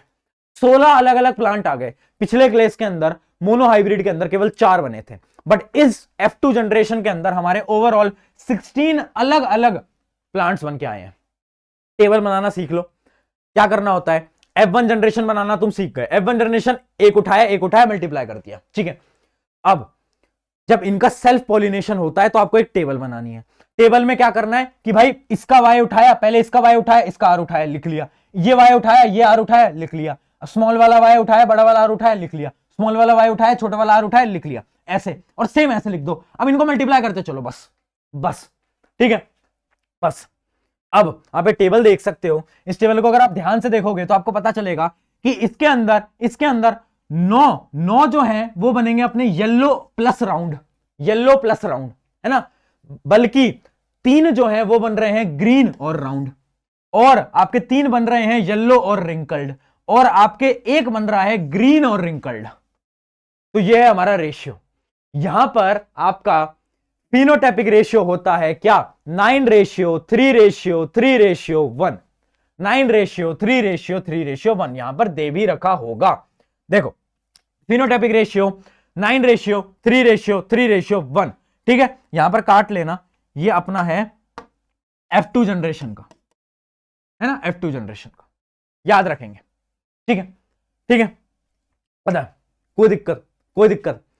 अगर कभी भी आपसे क्रॉस के बारे में बात करें, कभी भी आपसे बोले कि यार तुम एक बात बताओ, तुम ना मुझे, एक मिनट, क्या हो जाता है यहां पे, हाँ, अगर आपसे कोई भी सवाल पूछे कि डाई हाइब्रिड क्रॉस की बात हो रही है, डाई हाइब्रिड क्रॉस के अंदर आपका F2 जनरेशन में जीनोटाइपिक रेशियो क्या होता है, क्या आप बता दोगे, 9:3:3:1, है ना। और अगर कोई बनाने को बोले, अगर 5 नंबर का सवाल आ जाए कि पूरा बनाकर बताओ, तो क्या बना दोगे, हाँ या ना बोलो। इसको एक बार रिवाइज करोगे, बेसिक मैथ है, हो जाएगा, बेसिक मैथ है, हो जाएगा। एक बार रिवाइज कर ले, ठीक है, बताएं, क्लियर, हाँ या ना बोलो। अरे जल्दी बोलते चलो यार, बताएं। क्लियर है ना। इस पे एक सवाल दिखा देता हूं जो कि पूछा गया है ऑलरेडी पहले। वो सवाल है ये, देखें, देखो, a blue colour flower plant donated by b b cross breed with a white flower plant denoted by small b. अगला क्या है, state the colour of the flower you expect in their F1 generation. अरे ये तो बहुत simple है, ये तो अपना मोनो हाइब्रिड है, डाई हाइब्रिड है ही नहीं। मोनो हाइब्रिड का कैसे बनाते हैं, ये प्रीवियस ईयर का सवाल है। देखो अब मैं क्या करूंगा, अपना क्या है बीबी था और एक क्या है स्मॉल बी है ना, एक इसका लिया एक इसकी लिया, मतलब क्या हो गया बी और बी है ना। तो आपका डोमिनेंट कौन सा है, बड़ा वाला, मतलब डोमिनेंट क्या है हमारा ब्लू कलर का फ्लावर है ना। जो भी बड़े लेटर से लिखा जाता है वो डोमिनेंट होता है। मतलब F1 जनरेशन के अंदर मुझे दिखेगा ब्लू कलर। अब मैं निकालता हूं F2 जनरेशन मेरे साथ निकालो। क्या करोगे, ये ले लो बीबी और ये इसको कर दो भैया मल्टीप्लाई कैसे करोगे, पहले इसको इससे मल्टीप्लाई, तो पहला आ जाएगा बी और बी, फिर इसको बेटा इससे मल्टीप्लाई आ जाएगा बड़ा बी स्मॉल बी, अब इसको कर दो इससे मल्टीप्लाई, ये भी आ जाएगा बड़ा बी स्मॉल बी। मतलब स्मॉल बी को पहले भी लिख सकते थे बट कोई दिक्कत नहीं है, बड़े बी को पहले लिखोगे तो बढ़िया रहता है, ठीक है। ऐसे ही लिखते हैं, ऐसे ही हम रिप्रेजेंट करते हैं। अब अगला क्या है, स्मॉल बी को स्मॉल बी से मल्टीप्लाई कर दिया, तो अपना लास्ट बन के आ गया, इसको यहां में लिख लेता हूं, नीचे लिख लेता हूं बी और बी, तो अपने 4 बन गए बेटा, 4 नोट कर लो, बी बी, ये बड़ा बी स्मॉल बी, ये बड़ा बी स्मॉल बी और लास्ट बी बी, ठीक है। ये हमने चारों के चारों बनाकर दिखा दिए है ना। अब सवाल देखते हैं क्या पूछा है। ए तो हमने बता ही दिया, दूसरा क्या है, what must be the percentage of the white flower in F2 generation if flower of F1 plant are self pollinated. मतलब हमसे ये पूछ रहा है कि जो व्हाइट फ्लावर है ना, व्हाइट फ्लावर, उनकी परसेंटेज कितनी होगी, व्हाइट फ्लावर की परसेंटेज कितनी होगी। अब देखो यहां पर 4 फ्लावर बने हैं, 4 के अंदर ब्लू कितने हैं, ये ब्लू है, क्योंकि बड़ा वाला बी तो ब्लू को रिप्रेजेंट कर रहा है ना बेटा। ये क्या है, ये भी बेटा ब्लू है ना, ये क्या है, ये भी ब्लू है। केवल और केवल एक व्हाइट बना है जो कि है ये, है ना, एक व्हाइट बना है। तो क्या आप बता सकते हो व्हाइट की परसेंटेज कितनी है। अरे खुद सोचो, बेसिक मैथ बेटा, बेसिक मैथ, कि भैया हमारे 4 फ्लावर बने ओवरऑल, उन 4 में से केवल एक ही व्हाइट है, 3 ब्लू हैं, तो इसकी परसेंटेज कितनी होगी बताओ। ऑब्वियस सी बात है, केवल और केवल 25%। इतनी मैथ तो आती होगी कि अगर 4 मेरे ओवरऑल फ्लावर हैं और सिर्फ एक व्हाइट है, 3 क्या है मेरे, 3 है मेरे ब्लू, तो ब्लू की परसेंटेज 75, व्हाइट की परसेंटेज 25। ओके हाँ है ना बेटा, चलिए आई होप ये क्लियर है, ठीक है। अगले में क्या पूछा है, state the expected ratio of the genotype of b b and बड़ा b small b. Genotype ratio, बड़ा बी कितना है, 1, यह है 1, और बड़ा बी स्मॉल बी कितना है, 1 और 2, मतलब रेशियो होगा 1:2। पता है, अरे बोलो यार हाँ है ना फटाफट से, बड़ा सिंपल सवाल था, कोई दिक्कत, इस प्रकार का कोई भी सवाल आएगा कर दोगे।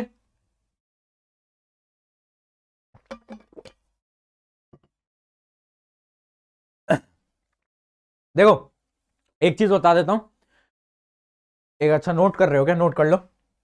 इस चैप्टर में सवाल आपको मेजरली मेंडल के एक्सपेरिमेंट से ही मिलने वाले हैं, और अगर आपको मतलब डाई हाइब्रिड क्रॉस जो मैंने आपको बताया उसमें से सवाल कम आते हैं, ज्यादा सवाल ऐसे मोनो हाइब्रिड के आते हैं।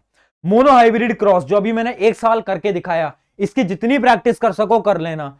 मोनो हाइब्रिड क्रॉस का सवाल आने की चांसेस 90% से भी ज्यादा हैं। इस प्रकार का सवाल आएगा जैसा मैंने आपको दिखाया है, और बहुत ज्यादा चांसेस है ऐसा सेम सवाल आ जाएगा, बस यहां पर हम फ्लावर की बात कर रहे हैं, वो कोई और ट्रेट की बात कर देगा, वो बोल देगा कि जो सीड है वो राउंड है, रिंकल्ड है, उसकी बात कर देगा, बस बिल्कुल सेम सवाल आएगा, ये गारंटेड, ठीक है। चलो अब वापिस आ जाते हैं, है ना। तो मेंडल की कहानी पे थे हम। अरे मेंडल ने क्या बोला, मेंडल हमारी मोटिवेशनल वीडियो देख के आया था और मेंडल ने बोला यार ठीक है मैं तो यार मोनो हाइब्रिड भी कर दिया, डाई हाइब्रिड भी कर दिया। अब मेंडल के पास बहुत सारी नॉलेज आ गई। अब मेंडल ने बोला भाई इतनी मेहनत करी है तो ये 10वीं वालों बच्चों को 3 लॉ तो याद करवा दूं, 3 लॉ तो देके जाऊं। तो मैंने उनसे पूछा ठीक है यार 3 लॉ कौन कौन से दे दो, मैं बच्चों को पढ़ा दूंगा, आप टेंशन मत लो। तो उन्होंने क्या बोला, उन्होंने बोला पहला लॉ, लॉ ऑफ डोमिनेंस। पहला law, law of dominance. Dominance का लॉ क्या कहता है, ये बहुत सिंपल है, ध्यान से देखो। Law of dominance, some alleles are dominant and cover up the recessive alleles. मतलब लॉ ऑफ डोमिनेंस ये बोलता है कि कुछ ऐसी एलील्स होती हैं जिनका जो नेचर है ना वो बहुत डोमिनेंट है, जैसे कि हमारा मिंटू लाल के पास बॉडी थी, वो डोमिनेंट था। उसी प्रकार से कुछ ऐसी अलील्स होती हैं जो कि हमारी डोमिनेंट नेचर की होती हैं, जिनकी वजह से क्या होता है कि वो जो रिसेसिव वाली है ना अलील, उनके कैरेक्टर्स को शो नहीं करने देती वो। जैसे कि अगर ये जीनोटाइप है बड़ा टी स्मॉल टी, तो प्लांट कैसा होगा, टॉल। बट प्लांट के पास अलील तो स्मॉल वाली भी है, स्मॉल वाली अलील तो है, स्मॉल वाली अलील है ना, बट क्योंकि वो रिसेसिव है, इस वजह से प्लांट टॉल आया, इस वजह से प्लांट टॉल आया। तो लॉ ऑफ डोमिनेंस ये कहता है कि कुछ अलील डोमिनेंट होती हैं, कुछ रिसेसिव होती हैं। जो डोमिनेंट वाली होती हैं वो क्या होती हैं, वो रिसेसिव से ज्यादा स्ट्रॉन्गर होती हैं, जिस वजह से जो आपका फाइनल प्लांट बन के आता है वो हमेशा डोमिनेंट की वजह से बन के आता है, ना कि रिसेसिव की मदद से। Clear clear. Law of dominance आसान भाषा के अंदर आपको समझा दिया है ना। ये नोट्स मैं आपको दे दूंगा बेटा टेलीग्राम के ऊपर, या तो मैं आपको टेलीग्राम ज्वाइन कर लो यार, उसमें अपडेट्स भी डालता रहता हूं। जैसे इंग्लिश के नोट्स आ रहे हैं, है ना। अच्छा मैंने रिवील कर दिया क्या, चलो कोई नहीं, इंग्लिश के नोट्स भी दे रहा हूं तुम्हें फ्री में, तो वो बहुत सारी चीज उसके अंदर मैं डालता रहता हूं। चलो ठीक है, ये होता है हमारे लॉ ऑफ डोमिनेंस। अगला लॉ देखते हैं। अब वापस से आए मेंडल जी ने बोला कि भाई एक लॉ और बताता हूं। मैंने कहा बताओ। Law of segregation. सेग्रीगेशन का मतलब क्या होता है, सेग्रीगेशन का मतलब होता है बिछड़ना, सेपरेट होना, सेपरेट होना। चिंटूलाल अपनी महबूबा से सेग्रीगेट हो गया, सेपरेट हो गया, ठीक है। तो क्या होता है, लॉ ऑफ सेग्रीगेशन क्या बोलता है वो पढ़ते हैं। देखो, an organism has two allele for each gene but they can only pass on one. बहुत इंपॉर्टेंट। देखो, जो आपके अलील होते हैं ना वो हमेशा पेयर में होते हैं, ठीक है।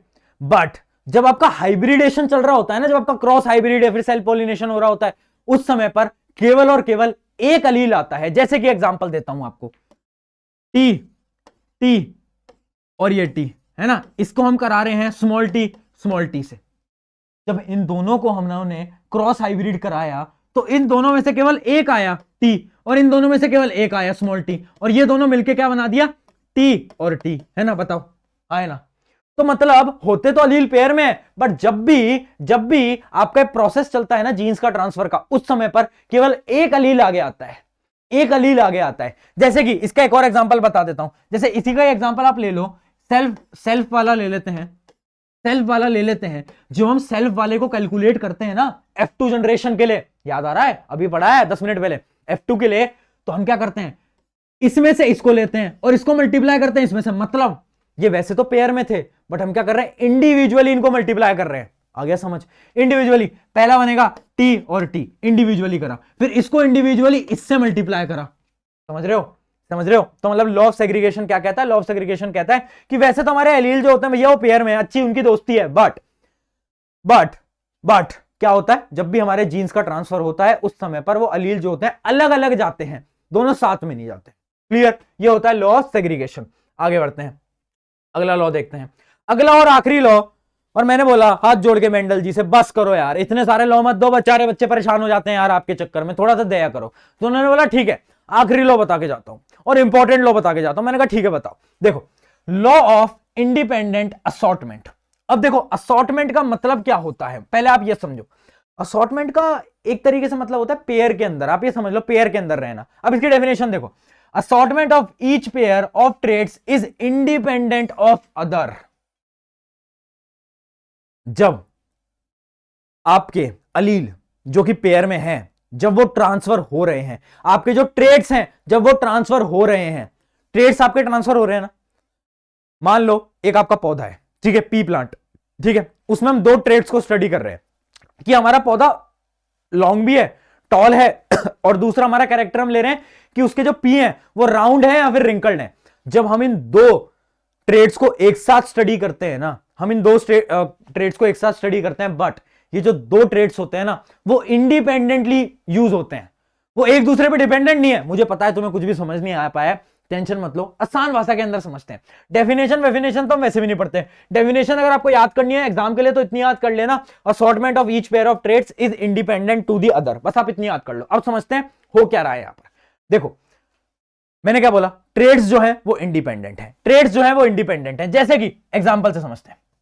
देखो हमने यहां पर एक वो बनाया था, जब हम डाई हाइब्रिड क्रॉस को पढ़ रहे थे उसके अंदर मैंने आपको बोला था राउंड रिंकल्ड, ग्रीन और yellow, green yellow seed, round और रिंकल्ड, बात करी थी ना, YYRR। हाँ, उसी के बारे में हम बात करते हैं।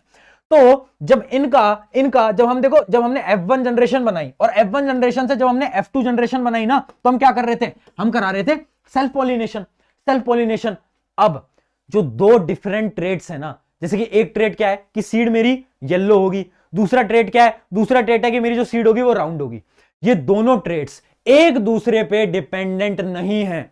मतलब ऐसा कहीं फिक्स तो नहीं है ना कि जो आपकी ग्रीन कलर है वो राउंड सीड्स के साथ ही आएगा, या फिर आपका जो येलो कलर है वो आपके ग्रीन, मतलब आपका जो येलो कलर है वो रिंकल्ड के साथ ही आएगा। ऐसा कहीं फिक्स तो नहीं है ना, क्योंकि जब हमने F2 जनरेशन देखी तो हमने क्या देखा, हमने देखा कि राउंड और येलो के 9 आए, रिंकल्ड और येलो के 3 आए, राउंड और ग्रीन के 3 आए, और रिंकल्ड ग्रीन के 1 आए। तो इसका क्या मतलब है कि जब दो ट्रेड्स की हम बात करते हैं तो दोनों ट्रेड्स एक दूसरे पे डिपेंडेंट नहीं होते, वो दोनों अलग अलग काम करते हैं। जैसे कि दो दोस्त थे, चिंटूलाल मिंटूलाल, बहुत अच्छी दोस्ती थी, खाना भी एक साथ खाते थे, हर जगह एक साथ जाते थे, बट जब बारी आई स्कूल के एग्जाम्स की तो क्या दोनों एक शीट के अंदर आंसर लिख सकते हैं? नहीं, दोनों अलग अलग एग्जाम लिखते हैं, राइट। उसी प्रकार से जब हम दो कैरेक्टरिस्टिक्स की बात करते हैं, दो कैरेक्टरिस्टिक्स के अंदर क्या होता है कि वो दोनों एक दूसरे के इंडिपेंडेंट हैं, वो एक दूसरे से जुड़े नहीं हुए।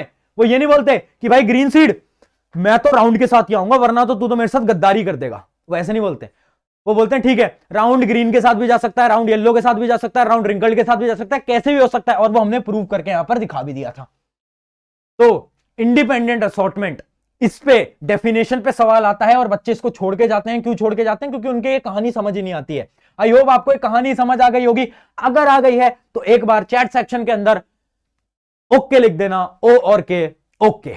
चलिए बताएं, एकदम क्लियर।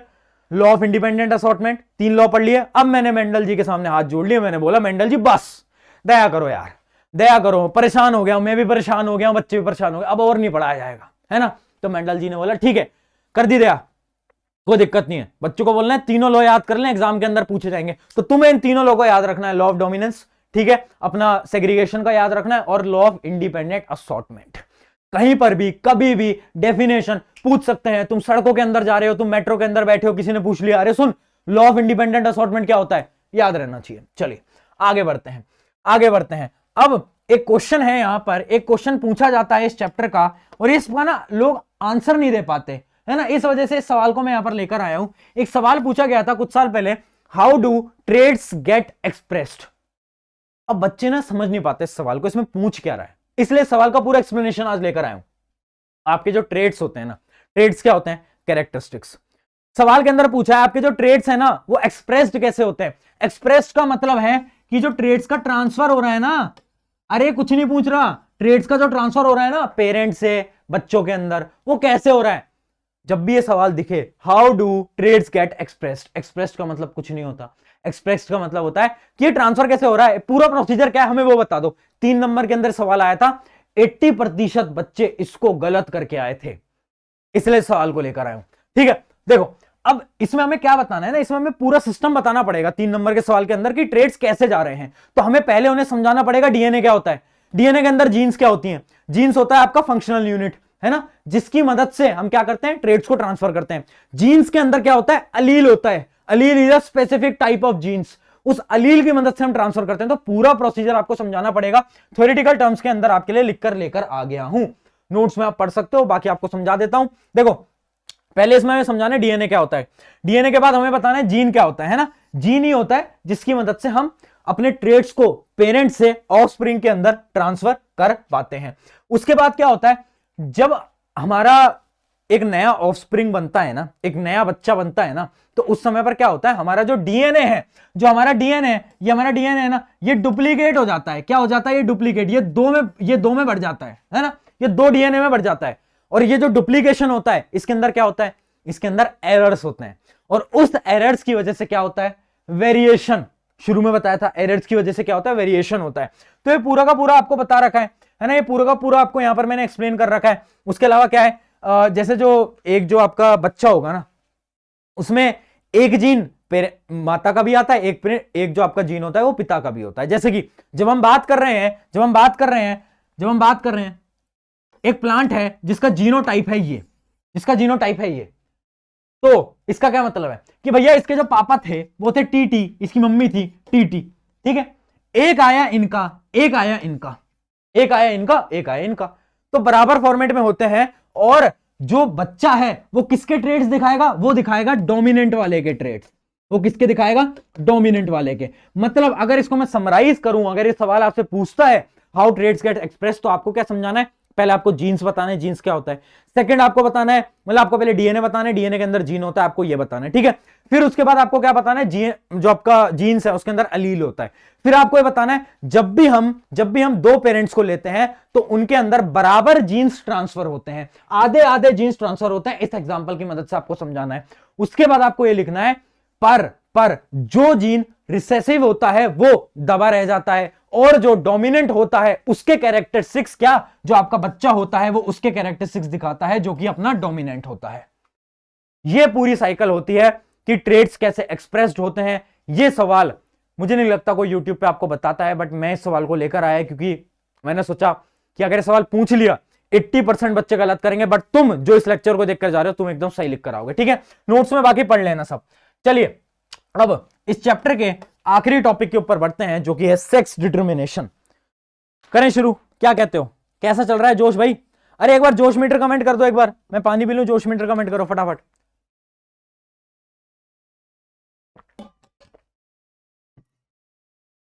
जोश मीटर बढ़िया आ जाए। देखो सेक्स डिटर्मिनेशन क्या होता है, the process by which sex of an individual is decided or determined based on its genetic material composition is known as sex determination। मतलब हम क्या कर रहे हैं, हम एक ह्यूमन का हम ये बताने कि उसका सेक्स क्या होगा, वो मेल होगा या फीमेल होगा, वो हम कैसे बताएंगे, उस पूरे प्रोसेस को हम बोलते हैं सेक्स डिटर्मिनेशन। सबसे सिंपल टॉपिक है, इसका सवाल आने के चांसेस बहुत कम होती हैं, एक ही पोर्शन से सवाल आता है वो मैं आपको दिखा दूंगा। आगे बढ़ते हैं, देखो आगे बढ़ते हैं।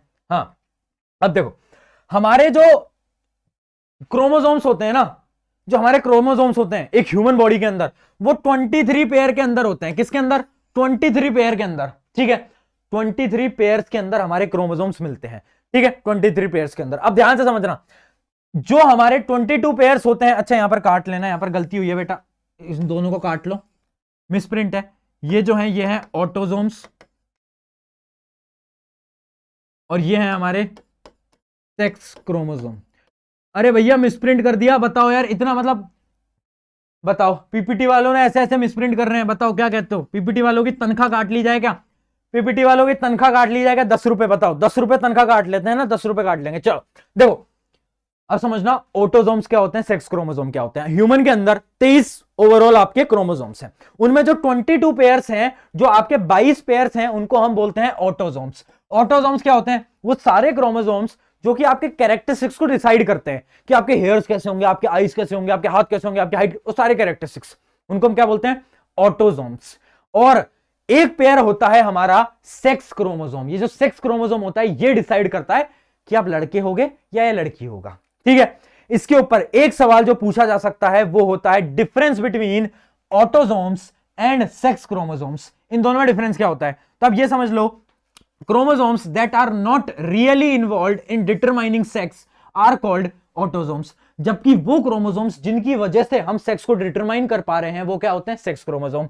अगला देखते हैं, male and female have similar traits. Male और फीमेल के अंदर जो क्रोमोसोम्स होते हैं ना, जो आपके 22 क्रोमोसोम्स हम बोल रहे हैं, ऑटोसोम्स जो हम बोल रहे हैं, ये सेम होते हैं, मेल और फीमेल के अंदर ऑलमोस्ट सेम होते हैं, ठीक है। बट जो हम बात करते हैं सेक्स क्रोमोसोम की, तो मेल के अंदर जो सेक्स क्रोमोसोम है वो क्या है, वो होता है आपका XY, और फीमेल के अंदर होता है XX, ठीक है। ये एक तरीके से कोडवर्ड है, आप कोडवर्ड की तरह याद कर सकते हो कि जो आपका मेल है उसका जो सेक्स क्रोमोसोम है, आपको मैंने बताया था क्रोमोसोम हमेशा पेयर के अंदर मिलते हैं, ठीक है। तो जो उसका जो सेक्स क्रोमोसोम है ना मेल के अंदर, वो उसके जो दो एलील है वो क्या है, एक है अपना X, एक है अपना Y, ठीक है, आप ऐसे समझ लो।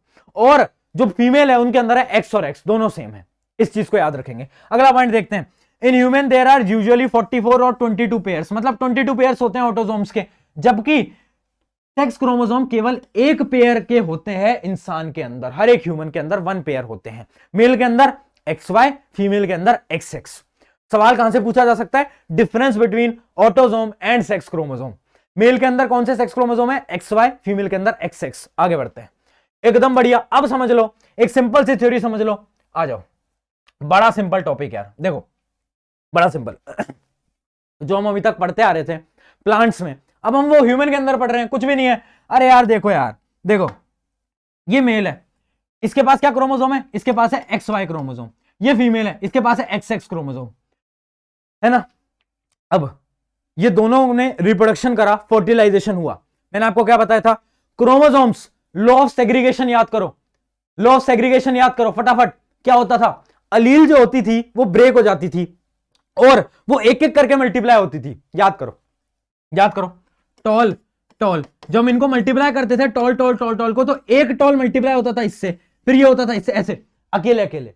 सिमिलरली ह्यूमन के केस में भी ऐसे ही होगा, जब ये दोनों रिप्रोड्यूस करेंगे तो हमारे पास है एक XY और एक है हमारे पास मल्टीप्लाई में XX, ठीक है, XX। अब देखो फीमेल के पास तो दोनों XX हैं, तो ये तो अपना एक क्रोमोसोम दे, फर्क नहीं पड़ेगा, है ना, क्योंकि इनके पास तो दोनों X हैं, दोनों सेम है, दोनों सेम है, तो इनसे हम एक ले लेते हैं, इनसे हम एक ले लेते हैं जो कि है मेरा X, ठीक है, और मेल से हम ले रहे हैं XY, मेल से हम ले रहे हैं XY, ठीक है। अब ये जो X है बेटा ध्यान से देखना है, बहुत इंपॉर्टेंट है, ये जो X है, पेन, ये पेन विजिबल है क्या, एक बार बताओ, विजिबल है, हाँ, ये जो X है, ये X अगर ये फीमेल वाले X से मिल गया तो ये क्या बनाएंगे, XX, दोनों XX बनाएंगे, ठीक है।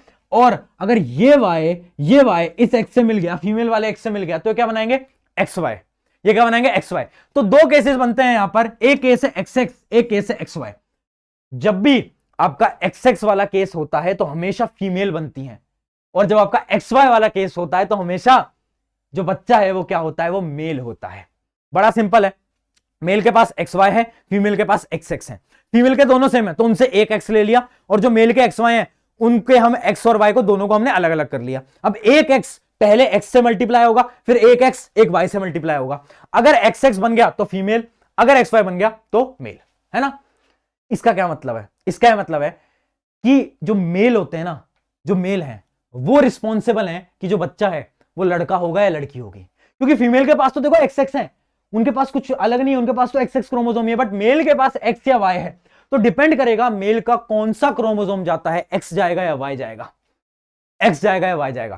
तो आपने देखा होगा ना ऐसे पुरानी पिक्चरों में, आजकल गांव के अंदर भी होता है, अभी भी होता ही है कि फीमेल को बोला जाता है कि अगर कहीं पर कोई लड़की पैदा हो जाती है तो बोला जाता है कि फीमेल को कि उसकी वजह से लड़की पैदा हुई है, बट ये बिल्कुल झूठ है।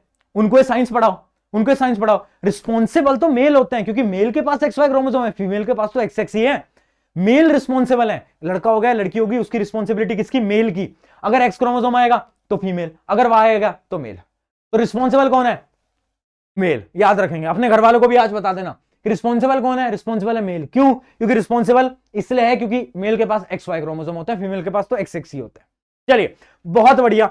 अब इस केस के अंदर अगर मैं आपसे एक सवाल पूछूं, सवाल मेरा यह है कि ये हमने फाइनली निकाल दिया, तो हमारा मेल और फीमेल का हमारा फिनोटाइपिक रेशियो क्या होगा, फिनोटाइपिक रेशियो क्या होगा, बताओ क्या होगा, 1:1। क्यों, क्योंकि एक मेल बन रहा है एक फीमेल बन रही है, तो हमारा रेशियो क्या आ रहा है, 1:1 विल बी क्या, फिनोटाइपिक रेशियो। फिनोटाइपिक रेशियो का 1:1 याद रखेंगे। कहीं पर भी अगर पूछ लेता है कि ह्यूमंस के सेक्सुअल रिप्रोडक्शन के अंदर आपका फिनोटाइपिक रेशियो क्या होता है, वो होगा हमेशा 1:1। आई होप यहां तक एकदम क्लियर है। बताओ फटाफट से आगे बढ़े। तो यहां पर आपका जो पूरा चैप्टर है वो खत्म हो जाता है। ये आपका लास्ट टॉपिक था, है ना। इंपॉर्टेंट टॉपिक आपको मैंने बता दिया, मेंडल और आपका जो सेक्स का था, ये वाला जो आपका था डिटर्मिनेशन, ये भी थोड़ा बहुत इंपॉर्टेंट है, ज्यादा सवाल नहीं आते, बट मेंडल जो है, मेंडल जी बहुत इंपॉर्टेंट है, मेंडल को याद रखना, मेंडल भूले दुर्घटना घट जाएगी। चलो फटाफट से चैप्टर को खत्म करते हैं। कितना समय हो गया, कितना समय हो गया, चलो 10 मिनट में मैक्सिमम चैप्टर को खत्म करते हैं, ठीक है। आ जाओ कुछ सवाल देख लेते हैं, ये जो सवाल हमारे बोर्ड के अंदर पूछे जा सकते हैं, और इन सवाल की बहुत ज्यादा चांसेस हैं कि आपके पेपर के अंदर आपको दिखेंगे। बेटा ये बंद कर दो ना, ये सब करना, ये चैट्स वैट्स करना एक तो तुम बंद करा करो, है ना। कितनी बार तुमसे बोला है ये सब करना बंद कर दो। मैं आपको फिर से बोल रहा हूं यार, इतनी पढ़ाई करो, इतनी मेहनत करो कि आज जिन लोगों ने आपको शायद ब्लॉक कर रखा है, आपको कुछ लोग आज इग्नोर करते होंगे, इतनी मेहनत करनी है कि आज से 4-5 साल बाद वो लोग आपको सर्च कर करके आपको फॉलो कर रहे हैं इंस्टाग्राम वगैरह पे, है ना। आज इंस्टाग्राम नहीं चलाओगे कुछ नहीं बिगड़ेगा, बट एक ऐसी इमेज बना लो, एक ऐसे इंसान बन जाओ कि कुछ साल बाद लोग आ रहे हैं और वो आपको सर्च कर रहे हैं, अरे यार ये तो मेरा दोस्त हुआ करता था उस समय पर। ऐसे करना चाहिए लोगों को, है ना। ऐसे करना चाहिए। मेरे साथ भी बहुत हुआ था यार, पहले लोग बात नहीं करते थे, बट आज के समय पर वही लोग क्या करते हैं, सर्च करते हैं, इंस्टाग्राम पे आईडी को फॉलो कर रहे हैं और अपने दोस्तों को बताते हैं कि यार ये जो है ना, ये मेरा दोस्त हुआ करता था स्कूल के टाइम पे। तो लोग बदलते हैं यार, बट उसके लिए तुम्हें पहले सक्सेसफुल होना पड़ेगा, ठीक है। उसके लिए क्या करना पड़ेगा, पढ़ाई करनी पड़ेगी। आ जाओ, what is dihybrid ratio. Dihybrid के अंदर आपका क्या फिनोटाइपिक रेशियो क्या होता है, अब बता दो। एबीसीडी के अंदर क्या होता है बताएं, ये आपको बार बार बताया था क्या, 9 रेशियो क्या, 9 रेशियो 3 रेशियो 3 रेशियो 1। आगे बढ़ते हैं, अगला क्या है, if a round green seed P plant RRYY is crossed with wrinkled yellow seed RRYY, the seed produced in F1 generation. बताओ बताओ, F1 जनरेशन की बात कर रहा है, F2 की पूछ ही नहीं रहा, क्योंकि F2 तो बहुत कॉम्प्लिकेटेड है। F1 जनरेशन कैसे निकालेंगे, देखो मैंने क्या बोला था, इसका एक R ले लो, इसका एक Y ले लो, R और Y ले लो, है ना, इसको मल्टीप्लाई कर दो, एक स्मॉल r और एक बड़े वाले Y से, ठीक है। फाइनल क्या बनेगा, फाइनल हमारा बनेगा बड़ा R छोटा r, है ना, और बड़ा Y छोटा y, ये हमारा फाइनल बन जाता है, ठीक है।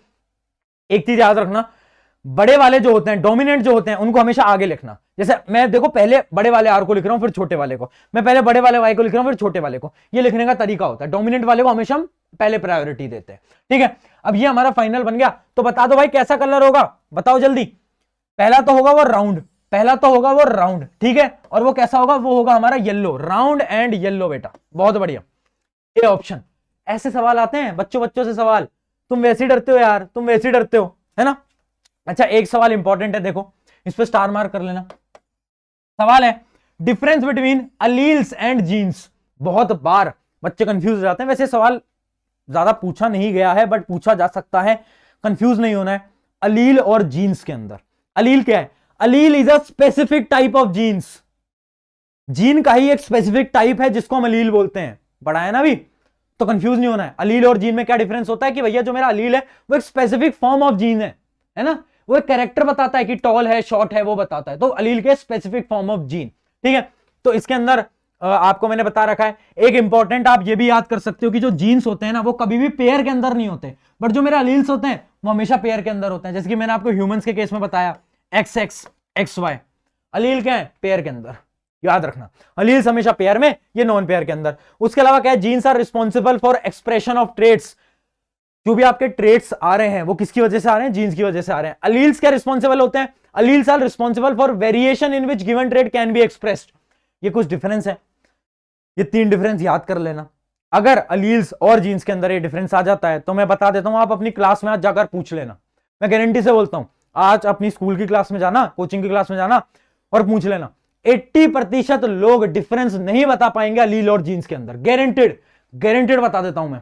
क्यों, क्योंकि पढ़ते ही नहीं है ये चीजों को, और यहीं से सवाल आ जाएगा और मिस कर दोगे, पर तुम पढ़ के जाओगे। चलो आ जाओ, अगला सवाल क्या है, difference between inherited and acquired trait, ये तो मैं आपको स्टार्टिंग में सबसे पहले यही कराया था। आगे बढ़ते हैं, how do Mendel experiment show that traits में बी डोमिनेंट और रिसेसिव। हाँ ये सवाल देखो, इस प्रकार का सवाल पूछा गया बोर्ड के अंदर कि मेंडल ने कैसे बताया। अच्छा तुम्हें ये तो पता है कि लॉ ऑफ डोमिनेंस होता है, but law of dominance Mendel ने कैसे प्रूव करा, ये बताओ।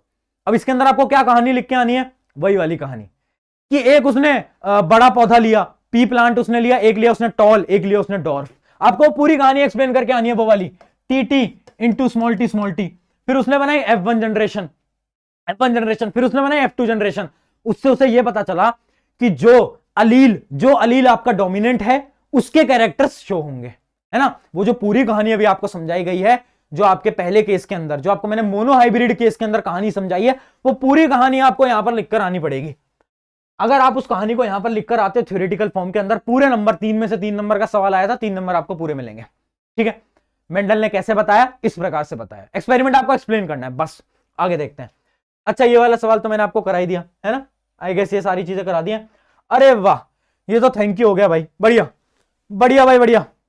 इसी के साथ हमारा प्यारा प्यारा प्यारा प्यारा चैप्टर खत्म हो गया है, हेरिडिटी, इतने कम समय के अंदर, है ना, 1 घंटा कुछ हुआ है और उसमें भी आपको खत्म करा दिया। बताओ इससे छोटे में मैं क्या कराऊं तुम्हें, इतने बड़े बड़े चैप्टर तुम्हें यूं करा देते हैं, चुटकियों में करा देते हैं, और साथ साथ में प्यार तरीके से पढ़ाते हैं, मोटिवेशन भी देते रहते हैं, मजाक भी करते रहते हैं ना। आई होप आपको चीजें समझ आई होंगी। अगर समझ आई है तो क्या करना है, सब्सक्राइब के लिए मैं बोलता ही नहीं, क्या बोलता हूं मैं, अपने दोस्तों के साथ शेयर कर दिया करो। क्यों, क्योंकि होता क्या है ना यार, मुझे पता है, मैं बच्चों से बात करता हूं डेली, और मैंने बहुत सारे ऐसे स्टूडेंट्स देखे हैं जो कि ना मेहनत करते हैं, पढ़ाई करते हैं, बट ना वो अपने टीचर से समझ नहीं पाते। क्यों? क्योंकि टीचर्स जो होते हैं आपके कोचिंग के, स्कूल के, वो बड़े पुराने जमाने के तरीके से समझाते हैं। बट मैं आपसे बात करता हूं, मुझे पता है कि आप कैसे आसान आपके दिमाग के अंदर कैसे फिट कराना है, तो इसलिए मैं आसान भाषा के अंदर आपको समझा देता हूं सारी चीजें, है ना।